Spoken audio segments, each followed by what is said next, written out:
So I'm back from Italy and I had a terrific time taking photographs in the street. Sounds a little bit odd, doesn't it? A beach photographer taking photographs in the street?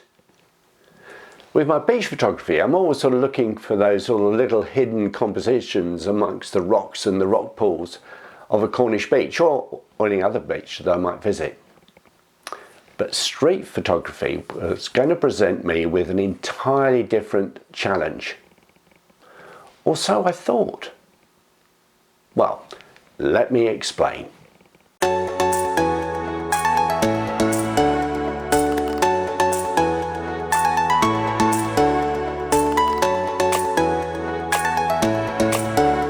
I'm going to take a slightly different approach, as you would expect from that old photo guy.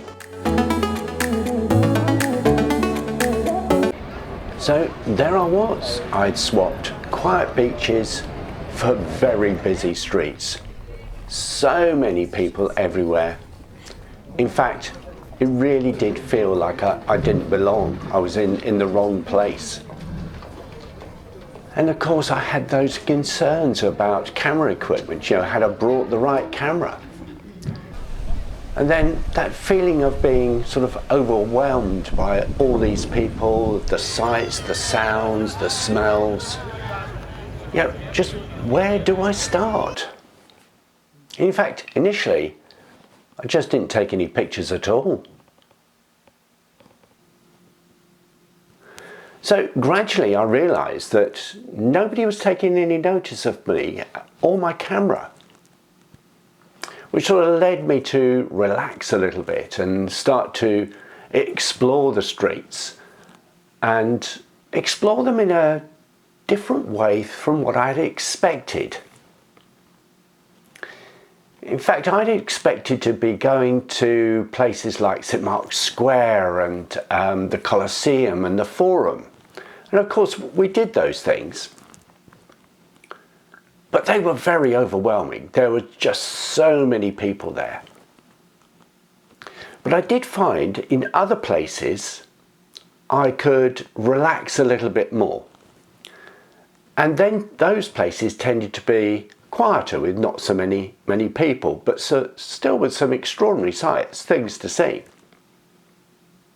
So over a little while I began to find myself exploring quieter streets, the little sort of nooks and crannies, and Venice in particular was brilliant for me in helping me do that. And I became calmer.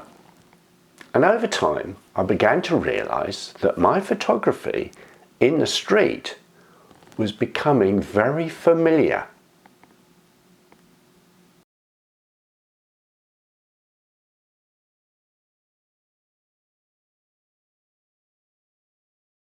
So why was I becoming more comfortable taking photographs in the street? I had a bit of an inkling when I was in Italy, but now I've come home and started looking at my images, I've discovered something that really surprised me. As I went through these images, I began to realise that there were certain similarities in my street shots when compared with my beach photographs. So let me show you what I mean. When I go to the beach, one of the first shots that I like to take is a shot of the context in which I'm taking photographs. So it won't necessarily be a whole beach scene, but maybe a significant or representative part of the beach. And I found myself doing exactly the same thing with this shot in Florence, in a little piazza. There's the fountain and people milling around and so on. So for me, that was very much a contextual photograph. Another thing at the beach which also interests me is using light and texture. Using light to bring out the texture in rocks or in the waves or whatever it is that I'm taking a photograph of.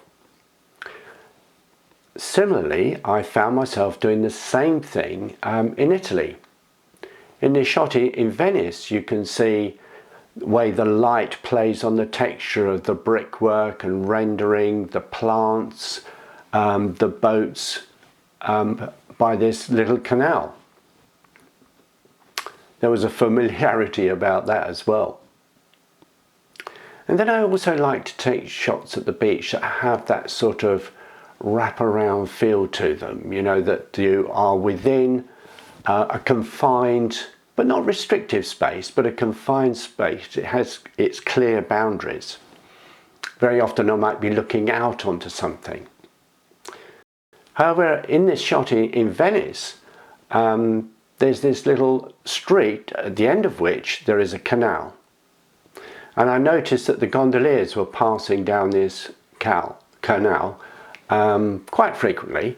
So I thought maybe I'll get a shot of a gondolier passing by. And I did. Very similar sort of thing as I might do on the beach in a similar sort of space. Maybe a flock of seagulls or an egret or something might pass by. In this case, it was a gondolier. And then, of course, at the beach, I do like to take shots that are not easily found. Those sort of secret little spaces, if you like, at the beach. And there are often very many, especially on a Cornish beach. I like those sort of peaceful, quiet, unknown spaces. So in this shot taken at Port Nanvan, my son actually found this particular location and this gorgeous pool. And I took some shots of the Brysons out at sea. Now in Venice, of course, I found a similar shot. Here we are, lovely quiet little canal. That sort of feeling of this is my space, this is my little sort of secret space, as it were. The buildings rising up out of the canal, encompassing this space. And there was a view beyond and the reflection in the water, of course. So there were some similarities and familiarity about this particular composition as well. And finally, of course, there's those really sort of intimate spaces, you know, those little intimate compositions which tell you that you're at a beach. It's pretty obvious by the content and the subject within the photograph. And of course you can do a similar thing with street photography, can't you? I was at Burano in Italy, and this Burano has so many houses, brightly coloured yellows and greens and purples and blues. And in this particular case, there was this window within a yellow wall. People walked past, they didn't take any notice of it at all. And I thought, I know, this actually bears some sort of recognition, if you like. So I took the photograph. And suddenly, of course, all that anxiety that I'd had about street photography started to make sense. I wasn't anxious about being a photographer in the street. I wasn't uncomfortable because I thought I was bad at street photography or didn't even know what to do. I think I was uncomfortable because I was trying to be something that I wasn't. I had this idea of what a street photographer was, and I just wasn't that person. And that in itself made me uncomfortable when I was photographing in these gorgeous Italian cities. If I think about it, of course, I don't take big, wide beach scenes. I tend to take those smaller scenes, those little scenes, those little corners, those little pockets at the beach. And in Italy, once I had stopped trying to take these bigger scenes like St. Mark's Square with so many people, but you couldn't really actually see anything. And once I started avoiding those areas and concentrating on the smaller scenes that were available to me, that's when I became really much more comfortable than before. I have to say that the crowds didn't disappear, and the anxiety for taking photographs in front of people didn't disappear just like that. But I did realise that I wasn't a beach photographer trying to do street photography. I was just me trying to be a photographer in these amazing environments. So it may not have been a beach environment, but a city environment, and just me taking photographs in the way that I always do. After my trip to Italy and thinking about the whole experience, I know my photography has changed considerably. I'm still going to be doing my beach photography. That's my first love. But there are 3 things which I have learned from this experience, and I'd like to share them with you because it may help you, if you need to, get out of that comfort zone.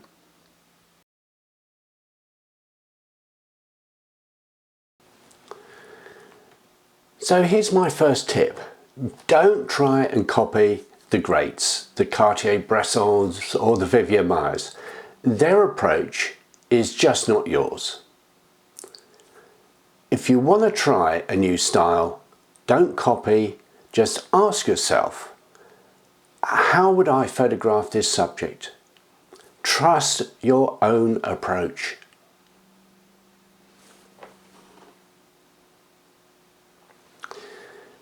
The second point to understand is that your skills are transferable. After all, you understand light, you have a compositional eye, you can be patient and time your shots, and perhaps you have a knack of finding those subjects and those compositions that have been overlooked by others. So here's something practical you can do. List 3 of your strongest photography skills.